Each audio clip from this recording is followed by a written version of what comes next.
Então esses levitas eram descendentes de Levi, filho de Jacó.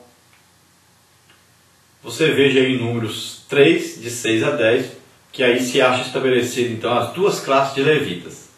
Arão e seus descendentes, a quem Deus selecionou para o sacerdócio de Israel, os que serviam de auxiliares aos sacerdotes e desempenhavam diversos ofícios menores do santuário. Então existiam essas duas classes. Os sacerdotes, então, eles eram encarregados do culto divino e eles atuavam como mediadores entre Deus e o povo. Depois da construção do templo em Jerusalém, tiveram então suas funções especializadas, sendo a principal delas o oferecimento então de sacrifícios. Então lembrando sempre que somente os levitas estavam autorizados a fazerem os serviços gerais lá no tabernáculo e depois no templo. Então esses levitas foram chamados e organizados para fazerem essa festa de dedicação dos muros. Então todo o povo bendisse, se alegrou na presença do Senhor, agradecendo a Deus, louvando a Deus pelos muros e as portas e pelo templo, que foi tudo restaurado, sempre com a ajuda de Deus. Porque devemos adorar somente a Deus. Essa palavra adorar nós devemos usar sempre com o sentido de adorar a Deus. Nunca, eu adoro esse menino, eu adoro essa mulher, eu adoro Coca-Cola, eu adoro café. Nunca devemos usar essa palavra assim. Você tente se policiar a esse respeito, tente corrigir isso. Use sempre a palavra adorar, sempre direcionado para Deus. Então por que nós devemos adorar a Deus? Porque Ele promete estar conosco todos os dias, porque Ele é soberano, porque Ele é santo, Ele é provedor da nossa salvação, Ele é Pai amoroso, é justo juiz, é fiel, é digno. Então são vários os motivos por que devemos adorar a Deus. E a adoração é diferente de louvor. Louvar a Deus, qualquer um pode louvar, até animal. Agora, adorar a Deus, somente em espírito e verdade, somente quem é nascido de novo, somente quem tem o Espírito Santo residente em si próprio. Então adorar é diferente. Para louvar, precisamos de ajuda externa, precisamos de participação dos outros, precisamos de instrumentos musicais, muitas vezes de cantar. Agora, na adoração, não precisa de nada disso. Quando nós chegamos à legítima adoração a Deus, aí nada que está à nossa volta importa. Ali está nós e Deus, é você e Deus naquele momento. Não existe mais nada importante. Então é intimidade com Deus. A adoração é isso. Vamos ver dentro da nossa introdução então, que Neemias não somente restaurou os muros e as portas de Jerusalém, como restabeleceu o ministério levítico. Então ali os levitas que estavam morando em volta de Jerusalém, nos arredores, nas cidades vizinhas, puderam então ser restabelecidos ao seu serviço no templo. Antes eles estavam muito preocupados com a segurança, porque os muros não estavam prontos, as portas não estavam prontas, e estavam trabalhando, e estavam cuidando de várias coisas. Agora eles poderiam se dedicar totalmente ao trabalho que Deus havia chamado eles para fazerem. Nós vamos ver aí, dentro da nossa lição, então, dentro da revista, 3 partes. Primeiro, os sacerdotes que vieram para Jerusalém com Zorobabel. Na segunda parte, dedicação dos muros. E na terceira parte, nós temos aí, celebrando a Deus pela vitória. Na parte 1, nós temos aí os sacerdotes que vieram para Jerusalém com Zorobabel. E nós temos aí 3 tópicos. Os que vieram com Zorobabel, o ministério sacerdotal e o ministério dos levitas. Então no primeiro aí, os sacerdotes que vieram para Jerusalém com Zorobabel. Vamos ver o tópico 1, os que vieram com Zorobabel. Então o capítulo 12 do livro de Neemias tem início com a relação dos sacerdotes que vieram a Jerusalém juntamente com Zorobabel. Como se sabe, foi esse abnegado servo de Deus que liderou aí o primeiro grupo de exilados judeus que, autorizados por Ciro o Grande, deixou a Babilônia rumo à Cidade Santa. Então vemos aí que, em primeiro lugar, o que era preciso para restaurar a nação de Israel? Era preciso, primeiro, a reconstrução do templo. Era primeiro oferecer sacrifícios a Deus. Era primeiro comunicar-se com Deus, a primeira coisa. Então foi o quê? Que Zorobabel e Sesbazar, teve ali o sacerdote Josué, né? Eles vieram e restauraram o templo em Jerusalém. Para depois se iniciar então, através de Neemias, a reconstrução dos muros e das portas. Então a primeira coisa sempre que nós devemos primar em nossa vida é essa comunhão com Deus, é a restauração do templo, é a santificação nossa consagração a Deus. Então o Zorobabel então foi responsável por essa parte. Sem essa participação do Zorobabel, nunca existiria a reconstrução dos muros e a restauração das portas por Neemias.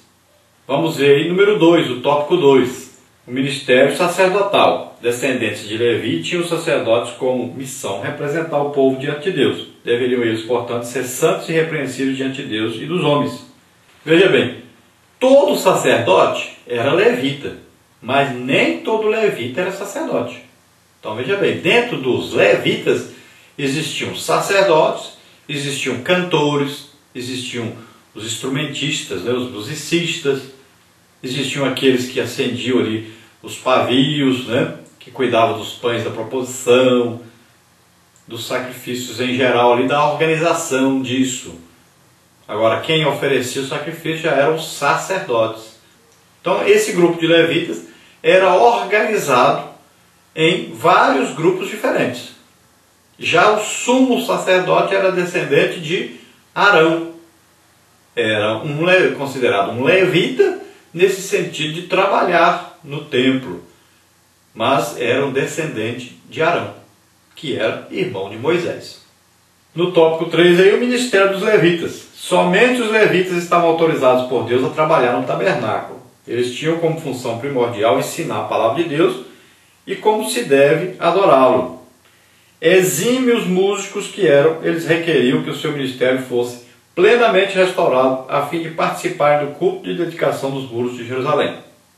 Então veja bem, Neemias então organizou novamente esses levitas e dentre esses levitas ele também falou com aqueles que se dedicavam à música.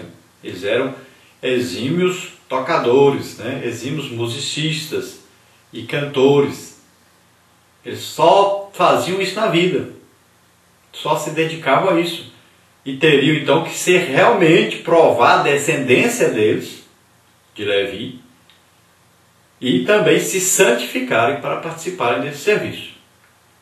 Deus ajude que cada líder de cada congregação tenha isso em mente, que ele deve organizar um grupo para se dedicar à música. Agora esse grupo deve ser santificado, separado para Deus, e deve ser um grupo que se dedica realmente à música, mas uma música que seja de agrado de Deus e não das pessoas. Na parte 2 aí nós temos a dedicação dos muros. Então, número 1, a participação dos levitas. Número 2, a participação dos cantores. Número 3, a purificação dos sacerdotes e do povo. Então, dentro da parte 2, a dedicação dos muros. Primeiro, a participação dos levitas. E na dedicação dos muros de Jerusalém, buscar os levitas de todos os seus lugares para os trazerem, a fim de trazer a dedicação com alegria, louvores, cantos, saltérios, alaúdes e harpas. Veja bem, que festa seria aquela se não tivesse música, se não tivesse os instrumentos tocando? Não é? Já pensou você fazer um culto e o culto não existe cântico, não existe um instrumento? É um culto completamente diferente. Falta aquela alegria, né, característica da música. É muito importante. Então nós temos que sempre nos lembrar disso. A música é importantíssima no culto. Agora, lembrar sempre, nunca a música é a mais importante no culto. Nunca a música deve ocupar a maior parte do tempo do culto. O culto deve ser organizado. Nós estamos vendo aí hoje em dia uma tremenda bagunça, uma falta total de organização. Às vezes a gente vai numa festa de congregação e as pessoas cantam o tempo todo que era para ser o culto. Aí quando acaba o tempo todo, aí vão dar um espaço para que a palavra de Deus seja pregada. Aí fala assim, na festa ninguém aceitou Jesus. Mas é claro, a hora do culto já tinha terminado quando o pregador começou a pregar. E quem não era crente já tinha ido embora.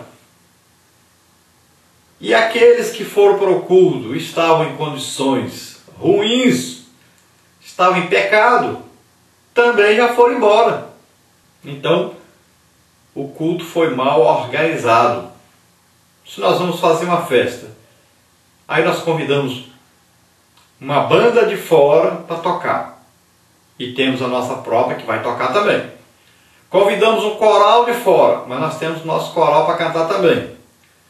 Convidamos um cantor de fora, mas nós temos o cantor nosso que vai cantar também. Veja só, que tipo de organização é essa? Então vamos cantar. Quando o povo estiver cansado, quando as pessoas que precisavam muito ouvir a palavra de Deus estão ali prontos para ouvir a palavra de Deus, nós estamos ainda cantando. E perdemos o sentido real do culto. Nós deveríamos ter louvado, esse louvor levado até a adoração a Deus, a presença de Deus estaria ali, e com essa presença de Deus, a palavra de Deus seria pregada, e as pessoas teriam se convertido, aqueles que precisavam se arrepender tinham se arrependido, e o culto seria completamente diferente. As pessoas que precisavam ser batizadas com o Espírito Santo seriam batizados, quem precisava ser curado seria curado. Tudo isso aconteceria, mas nós perdemos o melhor. Sempre nós estamos nos contentando com pouco. Nós achamos que só porque cantamos, nos alegramos ali, está tudo bem, está bom. Não, tem muito mais. Muito mais. Precisamos desse mais na nossa vida. Precisamos desse mais na igreja. Nós estamos perdendo o melhor. Deus tem muito melhor preparado para nós. Nós estamos perdendo por falta de organização. Então, dentro dessa dedicação dos muros, nós temos aí a participação dos cantores. E se ajuntaram os filhos dos cantores, tanto da Campina dos arredores de Jerusalém, como das aldeias de Netofa, como também na casa de Gilgal, e dos campos de Gibeá e Asmavete, porque os cantores tinham edificado para si aldeias dos arredores de Jerusalém. Então veja bem aí que Neemias reuniu 148 cantores que descendiam de Asaf, veja Neemias 7,44, e mais 245 que procediam de outras famílias levíticas, veja Neemias 7,67. Então veja aí, 393 cantores estavam ali cantando, né, naquela dedicação dos muros. Alguns então descendentes de Asaf, que era um especialista em escrever músicas, né? Podemos ver o exemplo lá nos Salmos, e especialista em organizar, era um maestro na verdade, né? E esses descendentes dele estudavam realmente música. E também pegaram os outros que também se dedicavam à música, juntaram todos e fizeram esse grande coral. Agora veja bem que essas pessoas eram dedicadas e elas se santificavam para exercer a sua função. É o que nós temos que primar hoje na igreja. As pessoas têm que santificar suas vidas, não é só saber cantar, não é só saber tocar, mas deve ter a vida santificada. Nós estamos vivendo uma época interessante e difícil. Veja bem, esses cantores mais famosos, eles contratam músicos ou musicistas, como quiser, para tocarem nos seus shows ou tocarem para eles gravarem aí um DVD, um CD. Mas eles contratam qualquer tipo de músico. Pessoas que não têm nada a ver com Deus, são descrentes, são contratados. Existem bandas aí famosas de grupos evangélicos, onde alguns musicistas nem crentes são. Dizem, não, nós somos contratados, nós somos profissionais. Veja só o que está virando a música evangélica. Que coisa tremenda! Cantores evangélicos famosos já estão cantando aí junto com pessoas do mundo.